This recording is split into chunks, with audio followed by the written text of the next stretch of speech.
కల్తీ మద్యం కేసులో దర్యాప్తు ముమ్మరం చేశారు పోలీసులు. ఇప్పటికే ప్రధాన నిందితునిగా ఉన్నటువంటి జనార్దన్ రావుకు న్యాయస్థానం ఈ నెల 17 వరకు రిమాండ్ విధించగా ఏ3గా ఉన్న బాలాజీ కోసం పోలీసులు గాలిస్తూ ఉన్నట్టుగా తెలుస్తోంది.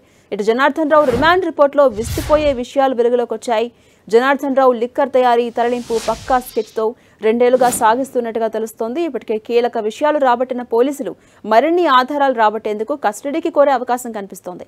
2012 నుంచి జనార్దన్ రావు మద్యం వ్యాపారం చేస్తున్నారని, ఇబ్రహీంపట్నంలోని ఏఎన్ఆర్ బార్లో లాభాలు వస్తున్న సమయంలో సుప్రీంకోర్టు మార్గదర్శకాలతో హైవేపై ఉన్న బార్ను ఇతర ప్రదేశానికి మార్చినట్టు రిమాండ్ రిపోర్టులో పేర్కొన్నారు. ఇక ఆ తర్వాత వ్యాపారంలో పోటీ పెరగడం, కరోనాతో 2021 వరకు ఆర్థిక ఇబ్బందులు పడ్డ అతను అప్పటి నుంచి కల్తీ మద్యం తయారీపై దృష్టి సారించారు. మొదట హైదరాబాద్ నిజాంపేటలో ఒక గదిని అద్దెకు తీసుకుని అక్రమంగా మద్యం తరలించడం ప్రారంభించినట్టుగా రిమాండ్ రిపోర్టులో తేల్చారు ఎక్సైజ్ శాఖ పోలీసులు. 35 లీటర్ల ప్లాస్టిక్ డబ్బాలో మద్యం నింపి ఫేక్ ఇన్వాయిస్లతో ఇబ్రహీంపట్నం పంపించేవాడు. ఎవరికి అనుమానం రాకుండా మద్యం డబ్బాలపై పినాయిల్ అనే స్టిక్కర్ వేసేవాడు. ఇబ్రహీంపట్నం కేసులో ఏ5గా ఉన్న హాజీ వాటిని రిసీవ్ చేసుకునేవాడని రిమాండ్ రిపోర్టులో ఎక్సైజ్ పోలీసులు తెలిపారు.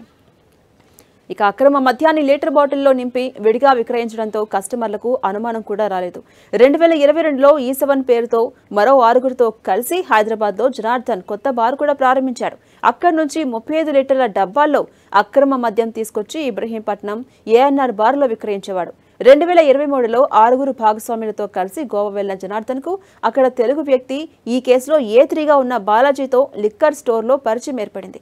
అప్పటి నుంచి ఇద్దరు రెగ్యులర్ గా టచ్ లో ఉండేవారు. ఏపీలో లిక్కర్ ధరలు ఎక్కువగా ఉండడం వల్ల గోవా నుంచి ఎక్స్పెన్సివ్ లిక్కర్ బ్రాండ్ కొనుగోలు చేస్తున్నామని బాలాజీ జనార్దన్ కు చెప్పారు. ఈ క్రమంలో గోవాలో లభ్యమవుతున్న ఎక్స్పెన్సివ్ బ్రాండ్ మద్యం మాదిరి కల్తీ లిక్కర్ను ఏపీకి పంపిస్తానని బాలాజీ ప్రతిపాదించాడు.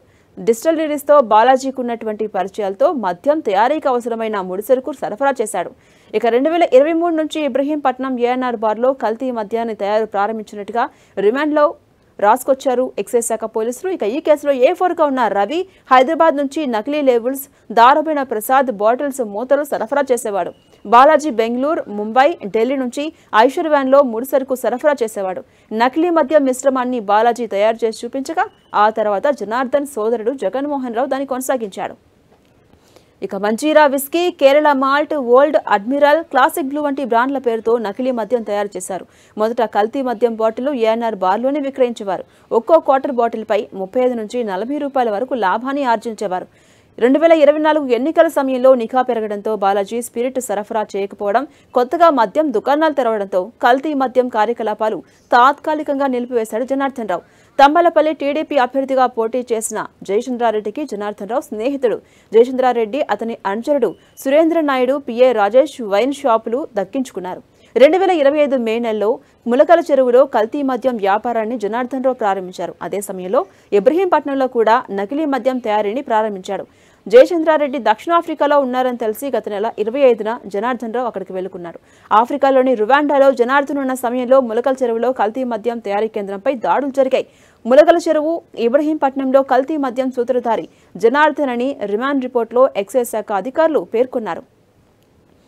ఇక ఇదిలా ఉండగా జనార్దన్ రావును అరెస్ట్ చేసినప్పుడు పోలీసులు అతని సెల్ ఫోన్ గురించి అడగ్గా తాను ఆఫ్రికా నుంచి భారత్కు తిరిగి వస్తుండగా పోయిందని సమాధానం ఇచ్చారు. దీంతో అతన్ని కోర్టుకు తరలించినప్పుడు పోలీసులు నెట్వర్క్ ఆపరేటర్ను పిలిపించి నిందితుని వేలిముద్రలు తీసుకుని అప్పటికప్పుడు కొత్త సిమ్ తీసుకున్నారు. ఆధారాలు దొరకకుండా జనార్దన్ రావు తన ఫోన్ను ధ్వంసం చేసి ఉండొచ్చని భావిస్తున్నారు పోలీసులు. ఇక ఈ కేసులో అరెస్ట్ అయిన ఇతర నిందితులు కూడా తమ ఫోన్లలో కాల్ లిస్ట్, ఫోటోస్, ఎస్ఎంఎస్లు, ఇతర సమాచారాన్ని డిలీట్ చేశారు. వీరి నుంచి స్వాధీనం చేసుకున్న ఫోన్లను ఫోరెన్సిక్ ల్యాబ్కు పంపించి తొలగించిన సమాచారాన్ని తిరిగి రాబట్టబోతున్నారు పోలీసులు.